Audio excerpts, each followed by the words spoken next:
77% and your Social Security benefit. This is what it means based on a couple new reports that were just released, and I have all the details for you right here in the video, so let's get right into it. Alright, now in this video, I want to discuss a couple new reports that were just released, specifically focused on your Social Security benefit and this new 77% figure and what that means for your monthly benefit. We've got a lot to talk about, so let's get right into it. However, really fast before we do, thank you so much for joining me. If you're new here or if you haven't done so yet, please make sure to subscribe by hitting the button right down below the video, as it's totally free to do so, and because I am your one and only daily advocate, I'm here for you right by your side each and every day, watching all this new information hitting the wire, doing the research and breaking it all down into these short videos so you can stay posted on how this is going to impact you, your money, your benefits, your lifestyle, your bank account, and of course anything showing up right now that you may be able to grab and or take advantage of as a low income or fixed income beneficiary. So again, thanks so much for joining me. Please subscribe down below if you haven't done so yet so you don't miss any videos going forward. And also remember, I'm here for you in any way that I can be. That's my dedication, that's my commitment, and as always, that is my promise to you and everybody right here in the community. Alright, thanks again. Let's get into it and talk about the new reports that were just released and why we need to pay attention to this 77% figure and what it actually means for millions upon millions of Social Security beneficiaries. Alright, so let's talk through these reports. There's a couple different things that have been popping up recently, and I do want to bring this to your attention because the 77% figure, depending on what we're talking about, sometimes we might look at 77% and think, wow, that's a lot. And sometimes we might think, ooh, ouch, that's not really what we want. That's a very low number. So it's all coming into context as far as what we're talking about. In this case, unfortunately, 77% is actually a low figure. And again, I want to bring that to your attention. All right, so here's what it comes down to. We've been hearing all these reports for many, many years. I mean, let's be real. We've been hearing this for a very long time about Social Security and the insolvency issue. In other words, when is Social Security plain out of money? In other words, when is the trust fund completely depleted? Well, according to a couple new reports that have been out here recently, they've actually been suggesting that we have about 10 years to go, give or take a little bit of time, but about 10 years until we have full insolvency in the Social Security trust fund. In other words, the trust fund is completely depleted, and at that point, Social Security would only be able to pay out what they're bringing in through payroll taxes. Well, guess what it's going to be?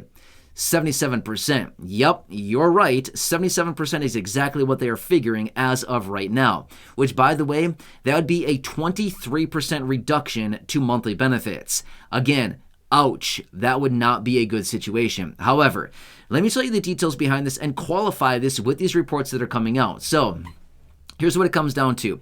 Recently, we got this new report out of the CBO, which stands for Congressional Budget Office. But this is the new report that is coming out, and looking at all the numbers and all the figures, they're suggesting that in about 10 years' time, again, give or take a little bit, this is constantly adjusting quite a bit based on the economic situation, how many people are working, how many people, like the labor participation rate, salaries, and all kinds of things like that, because all this plays a role into how much money is Social Security bringing in through payroll taxes, through employers and the employees, right? Remember, these Social Security taxes that are collected, the employee pays half of the tax and the employer pays the other half of the tax. Over 12% taxes are collected, and it's split down the middle as far as the employee pays half and the employer pays the other half on the behalf of the employee, and they send that money into the Social Security Administration through Social Security payroll taxes, right? So, as a result of this and as a result of this new report, they're suggesting 77% of benefits will be payable at the time that insolvency would be actually encountered. So what that simply means, let me give you a quick mathematical, well, it's not even mathematical. Let me just give you a quick example with actual numbers behind this so we can all look at this. And at the same time, I hope you're sitting down for these numbers because this is honestly really sad and this is a kind of a concerning situation. But let me put some real numbers behind this to let you know what this really look like as far as a 77% payout and a 23% reduction to monthly benefits. Here's what it comes down to. Let's just say that at the time of insolvency, you're getting a $1,000 monthly benefit the month before insolvency. Let's just say that they implement a 77% payout or a 23% reduction of monthly benefits. Here's the numbers behind it. All right, so let's just say that you're getting $1,000. In the event that they can only pay out 77% of monthly benefits, that would mean that benefits would be reduced by $230 in this example, right? It doesn't mean that everybody's going to get a $230 reduction. In this one example of a $1,000 monthly benefit, reducing benefits by 23% would result in a $230 monthly reduction. So your $1,000 monthly benefit would be reduced by 23%, or in this example, $230. So your benefit would go from $1,000 down to $770. Ouch. That'd be really, really bad, right? Just imagine. Here's the thing too, most of these reports that are also coming out are showing the vast majority of Social Security beneficiaries rely on 90+% of their monthly benefit for their monthly income. So what we can see from these reports is that the vast majority of Social Security beneficiaries rely on most of their monthly benefit for their monthly income. Well, if that's the case, then a reduction of 23% would not be good at all. That would be a very, very bad thing at the end of the day, right? So we also got these same figures out of the Social Security Board of Trustees with their last meeting, and this is what they suggested as well. Based on the current data, based on the most recent information, this is what they were suggesting, is that benefits would only be payable at a rate of 77% in the time of insolvency. Now, here's the thing. Within the next few months here, we're going to be getting the next report out of the Social Security Board of Trustees, as they're going to be meeting and going through all the latest details yet again, and they'll give us another figure on when this insolvency date could happen. So they do this annual report each and every year, and again, we'll be getting that here in the next couple months. Now, here's the thing. I want to point this out as well. Remember this much as well. In the event of a recession, what happens during a recession? A lot of jobs are lost. A lot of people lose employment during a recession, right? The unemployment rate goes up. Millions of people lose their jobs, just like what we saw back in early 2020. Now, would that be a good thing or a bad thing for the trust fund for Social Security? I'm going to say this much. It's going to be a bad thing. Why would it be bad? Because the less people that are working, that means less payroll taxes that are being collected, right? So if, let's just say that 1 million people, I'm just using this for an example. Let's just say that 1 million people are out of the workforce because of a recession. Well, that means 1 million less people that are out there working and having an income. Therefore, it's less people paying in through payroll taxes. It means that it's less money being collected by the Social Security Administration, not only from the employee who's paying payroll taxes, but it's also from the other half that's being paid by the employer.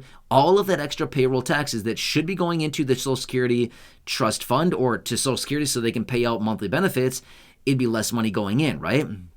So in the event of a deep recession in 2023, like so many people are suggesting right now, in the event that this happens, if we lose a bunch of jobs, 1 million jobs, 2 million jobs, in fact, some big banks out there right now are suggesting we're going to lose 2 million jobs as a result of this recession in 2023. If we lose 2 million jobs, guess what? That is 2 million less people in 2023 and however long after that, paying less into Social Security through payroll taxes, therefore less money coming in means, the insolvency date may be moved up closer to present, right? So as of right now, they're still suggesting about 10 years out, but if we go through a major recession and we lose 2 million jobs or more than that, and we have pay cuts and all kinds of stuff like this, then guess what?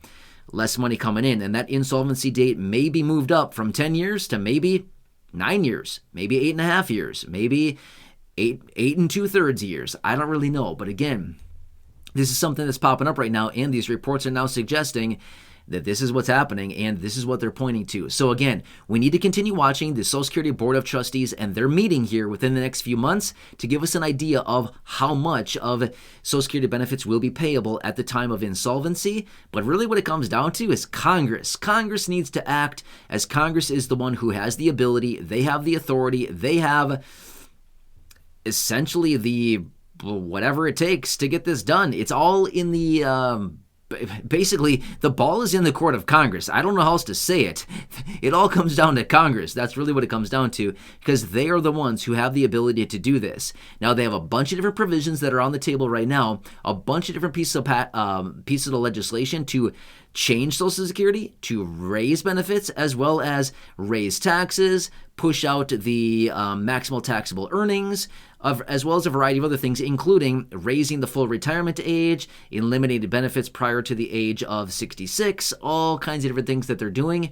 There's a lot of different things that are out there right now, a lot of ideas that are being floated, a lot of different things that are happening. But this is what it comes down to. And as of right now, Congress has done nothing. Congress has done absolutely nothing when it comes down to this. So just letting you know, this is what they're talking about, and this is what the reports out of the CBO as well as the Social Security Board of Trustees is now suggesting. So just want to bring it to your attention. This is a 77% figure as far as promised benefits would be payable at a rate of 77%. In other words, a 23% reduction to monthly benefits in the event of insolvency. Will it happen? We don't really know. At this time, we don't know. That's the big question mark right now. So we don't know. If we don't get any action out of Congress, it'll happen. But it's still, I guess the best thing we have right now is that it's still quite a few years out in the future. But if we go through this major recession this year, as they're suggesting, then guess what's going to happen? Well, we're probably going to see that insolvency date moved closer to present. So yeah, a lot of moving parts here. Anyway, I'm here for you in any way that I can be.